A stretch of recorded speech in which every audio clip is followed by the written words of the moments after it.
The plasma membrane surrounds all eukaryotic cells and is selectively permeable, meaning it controls what comes in and out of the cell. It maintains homeostasis and it compartmentalizes the cell's organelles. The plasma membrane mainly consists of phospholipids and proteins and is important for the cell structure. The phospholipid bilayer makes up most of the plasma membrane. The phospholipids are amphipathic. The phosphate and glycerol heads are polar, while the lipid tails are nonpolar. When submerged in water, the heads naturally point outward because they are hydrophilic, while the tails point inward because they are hydrophobic. Because of this arrangement, only nonpolar and minuscule substances can pass through the bilayer easily. Cholesterol, which is found in animal plasma membranes, is a lipid that helps connect the phospholipids in the phospholipid bilayer together and prevents the lipids from coming too close together in the cold and too far apart in the heat. Because animal cells lack the protection of a cell wall like plant cells have, the animal's plasma membranes are strengthened and stabilized by the steroid. The different proteins of the plasma membrane determine most of its specific functions. There are two main types of proteins: integral, which at least partially extend through the hydrophobic core, and peripheral, which are loosely bound to the membrane surface, or integral proteins, and are important to the structure of the cell and transmit signals to the cytoplasmic side of the cell.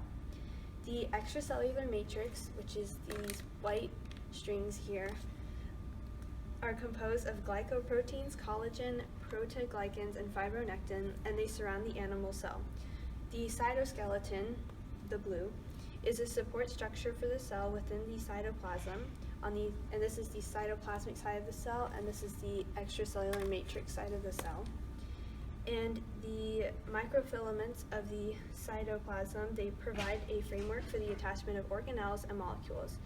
The cytoskeleton is very flexible and constantly assembling and disassembling its parts.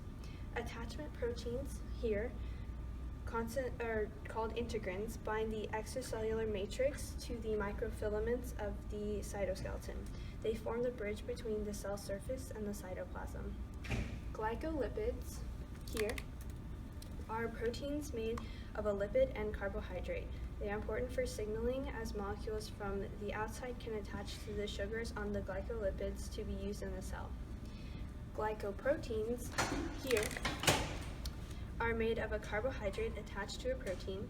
The carbohydrate part identifies the cells that are itself or naturally part of the organism and act as ID tags so that they will be recognized and not attacked by its own immune system. They also make up antibodies.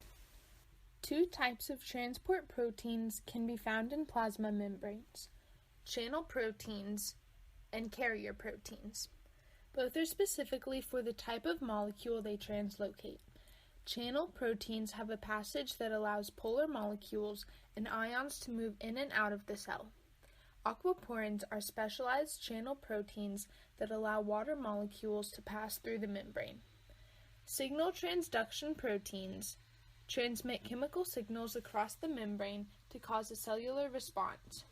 Receive ligands, or signaling molecules, from the extracellular side of the cell, causing it to change shape. This then causes a sequence of responses from other molecules within the cell, called signal transduction. This process allows cells to respond to environmental changes as a whole tissue. Response to these signals often results in protein synthesis or cell division. There are three types of intercellular junctions in animal plasma membranes. Here, we have included the gap junctions, which bind adjacent cells together through cytoplasmic channels, through which ions, sugars, amino acids, and other small molecules can pass. They allow cells and tissues to communicate. Enzymes are proteins that catalyze chemical reactions and can be grouped together to carry out sequential reactions so that the initial reactant or substrate becomes the product, which then becomes the reactant for the next enzyme.